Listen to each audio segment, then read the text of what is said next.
Hello student, class 10th का lesson number 11 करते हैं MCQ. The human eye and the colourful world.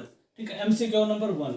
The human eye can focus object at different distance by adjusting the focal length of the eye lens. This is due to, ये कह रहा है कि जो human की आई है ना, वो क्या करती है, फोकस करती है जो ऑब्जेक्ट अलग अलग डिस्टेंस पे। सपोज करो एक यहाँ पे है और एक यहाँ पे है। ठीक है, ये आई है।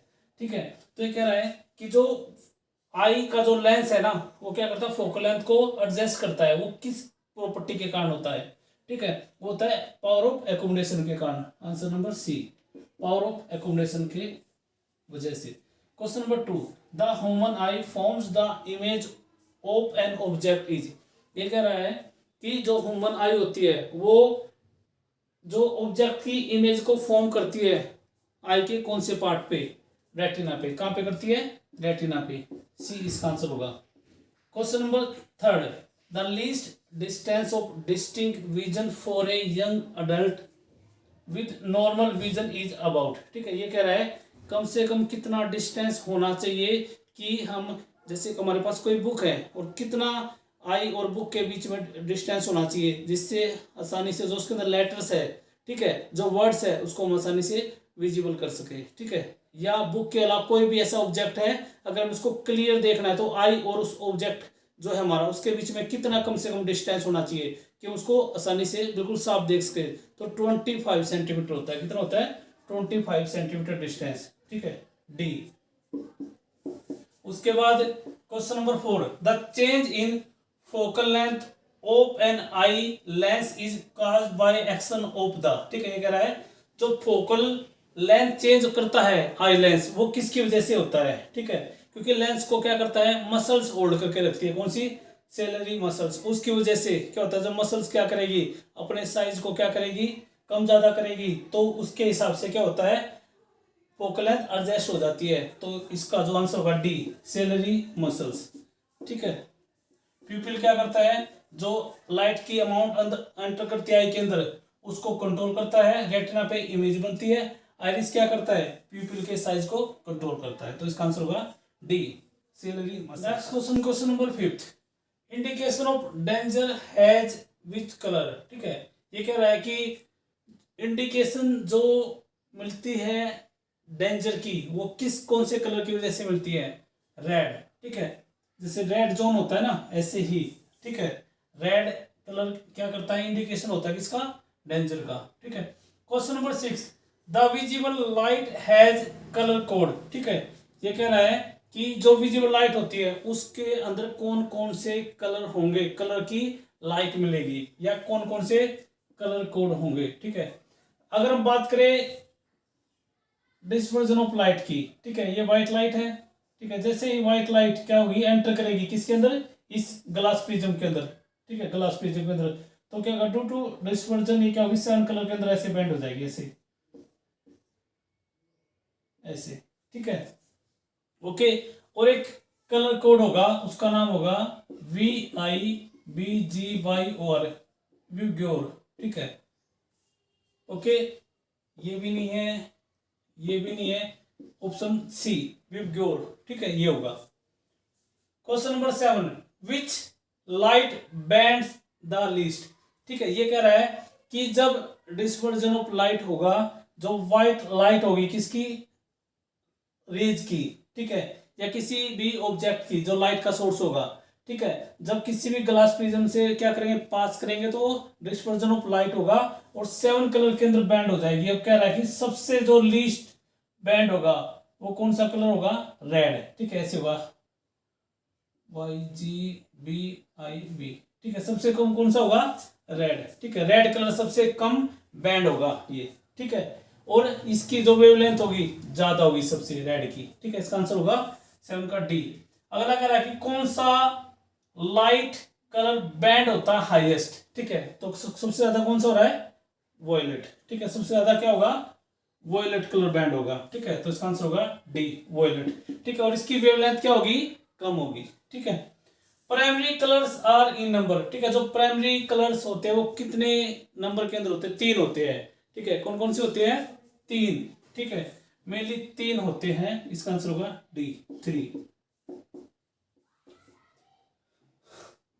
Question number 10, the splitting of white light into 7 colour through glass prism. ठीक है, ये कह रहा है कि व्हाइट लाइट को जब हम किसी ग्लास प्रिज्म के अंदर से पास करते हैं तो वो 7 कलर के अंदर क्या हो जाती है, डिवाइड हो जाता है। 7 कलर के अंदर क्या हो जाता है, चेंज हो जाता है। तो उस पर्टिकुलर प्रोसेस को क्या बोलते हैं, उसको बोलते हैं डिस्पर्जन ऑफ लाइट। उसको क्या बोलते हैं, dispersion of light. Option number C correct.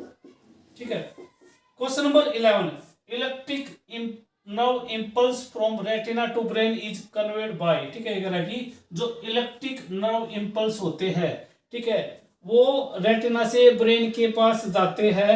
ठीक है, तो उस पर्टिकुलर उसको बोल रहा है किसके थ्रू होता है, सिलरी मसल्स के थ्रू नहीं होगा, एक्वस ओमर के अंदर भी नहीं होगा, ऑप्टिक नर्व।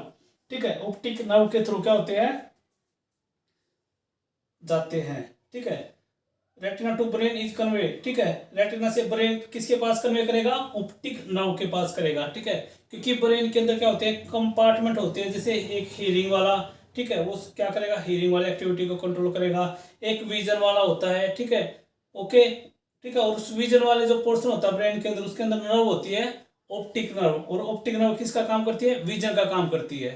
ठीक है, तो इसका आंसर होगा C, optic nerve. Question number 12, what is cause of twinkling of star. ठीक है, जो स्टार होते हैं रात को ट्विंकल करते हैं, चमचमाते हैं। ठीक है, रीजन क्या है उसका, डिस्पर्जन नहीं, डिस्पर्जन के अंदर क्या होता है, व्हाइट लाइट 7 कलर के अंदर डिवाइड हो जाती है।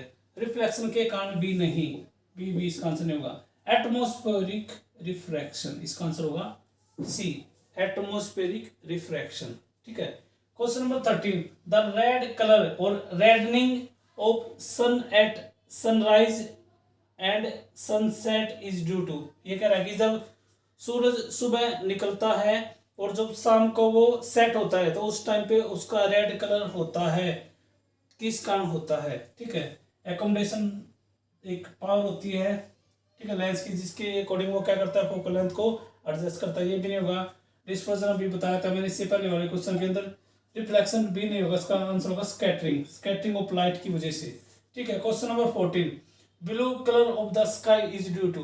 ठीक है, जब बारिश होती है, बारिश होने के कुछ टाइम बाद जब सन निकलता है तो उस टाइम पे क्या होता है, आपको जो क्या होगा, एक स्काई ब्लू कलर का दिखाई देता है। ठीक है, या आपको वैसे भी दिखाई देगा, रेन होने के हो या ना हो तब भी आपको दिखाई देगा ब्लू कलर स्काई का।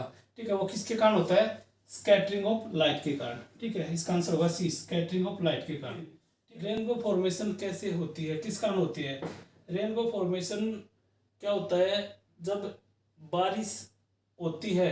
ठीक है, अगर बारिश होने के टाइम पे सन निकलता है और जो बारिश की जो बूंदे होती है, ठीक है, रेन की जो ड्रॉप होती है, टीनी टीनी ड्रॉप, ठीक है, उसके अंदर सन की लाइट जाएगी और जो टीनी फॉर्म है किसकी, जो बारिश हो रही है, ठीक है, रेन की जो छोटी छोटी ड्रॉप है, वो क्या करेगी, प्रिज्म का काम करेगी। उसके अंदर एक तो डिस्पर्जन ऑफ लाइट होगा और दूसरा टोटल इंटरनल रिफ्लेक्शन होगा, जिसके कारण क्या होगा, रेनबो की फॉर्मेशन होती है। तो इसके अंदर डिस्पर्जन भी होगा और दूसरा टोटल इंटरनल रिफ्लेक्शन ये भी होगा। तो इसका आंसर होगा both A and B, option number C, दोनों होंगे उसके अंदर। क्वेश्चन नंबर 16, ठीक है, ये कह रहा है कि जो इलोंगेशन होती है आई बॉल की, वो किसके कारण होती है, किस डिसऑर्डर के अंदर होती है।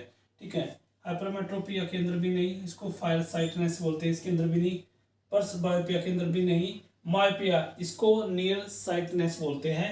इस डिसऑर्डर के अंदर क्या होता है, पास का ऑब्जेक्ट तो क्लियर दिखाई देता है उस पेशेंट को, लेकिन दूर का नहीं दिखाई देता है। रीजन क्या है, जो इमेज बनती है वो रेटिना से आगे बनती है, तो जिसके कारण ये बीमारी होती है मायोपिया। और इसके अंदर जो इलोंगेशन होता है ना आई बॉल का हो जाता है, तो इसका आंसर है सी, myopia.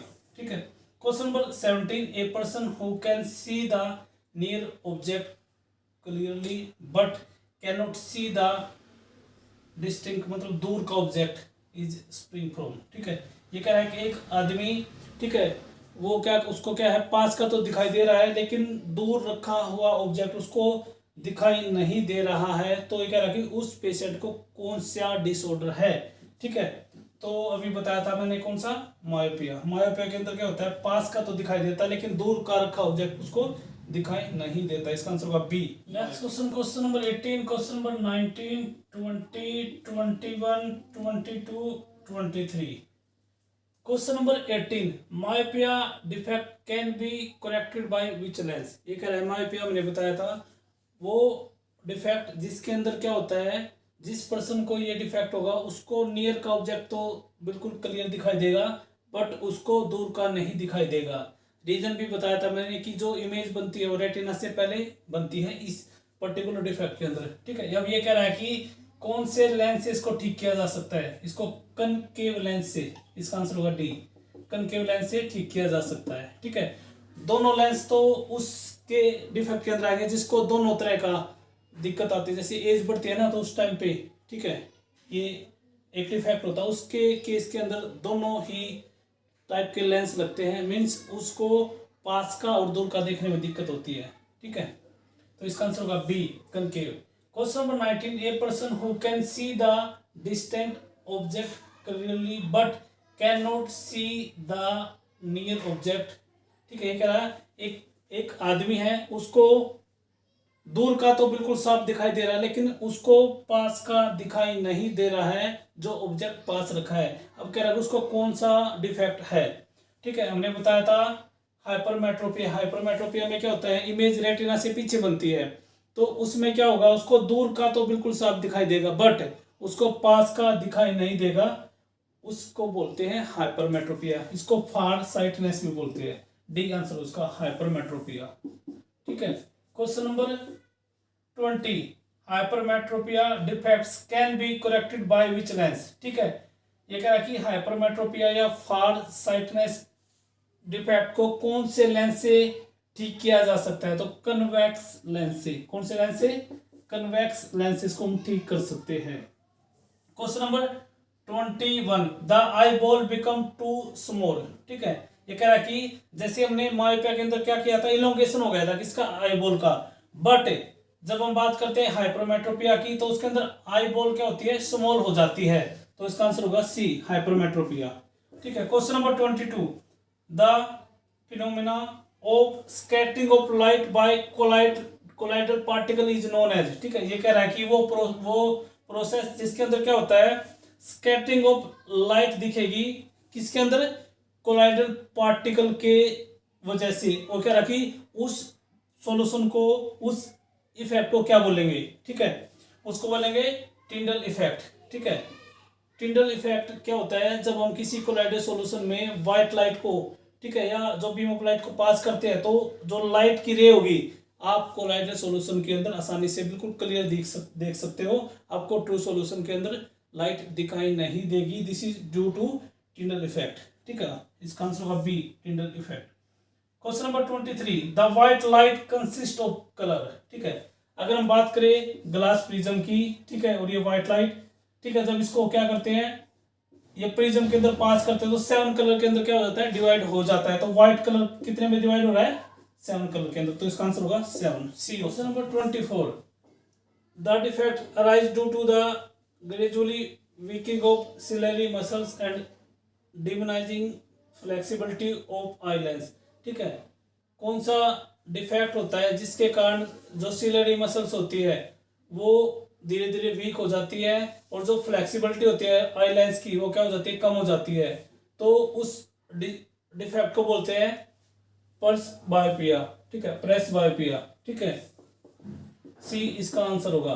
Question number 25, presbyopia defect is corrected by. ठीक है, इस डिफेक्ट को कौन से लेंस से करेक्ट किया जा सकता है, बाइफोकल लेंस। ठीक है, बाइफोकल लेंस से, क्योंकि इस डिफेक्ट के अंदर जिस भी पर्सन को ये डिफेक्ट होगा उसको पास का और दूर का देखने में क्या होगी, प्रॉब्लम होगी, तो उसको करेक्ट किया जा सकता है किससे, बाइफोकल लेंस। उस लेंस के अंदर कनकेव लेंस भी होगा और कन्वेक्स भी होगा। कनकेव ऊपर की तरफ होगा जो आपको बाहर की तरफ दिखाई देगा। ठीक है, उसके चश्मे के अंदर।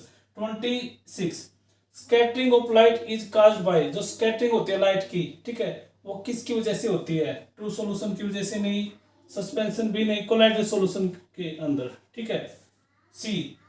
Question number 27, to an astronaut the space appear to be. Astronaut को स्पेस कैसा दिखाई देगा, ब्लैक कलर का, ठीक है। Question number 28, image form on retina is always, जो रेटिना के ऊपर इमेज बनती है वो कैसी बनती है, रियल एंड इन्वर्टेड, ठीक है, रियल बी और इन्वर्टेड बी। तो इसका आंसर होगा both A and B. Question number 29, power of lens, power of lens calculate करनी है, पी कैलकुलेट करना है, तो उसको कैसे कैलकुलेट करेंगे, P is equal to 1/f, ठीक है। उसके बाद क्वेश्चन नंबर 30, रेटिना का फंक्शन बताना है। रेटिना वो पार्ट होता है आई का जिसपे क्या होती है, इमेज बनती है, और कैसी बनती है, रियल और इन्वर्टेड।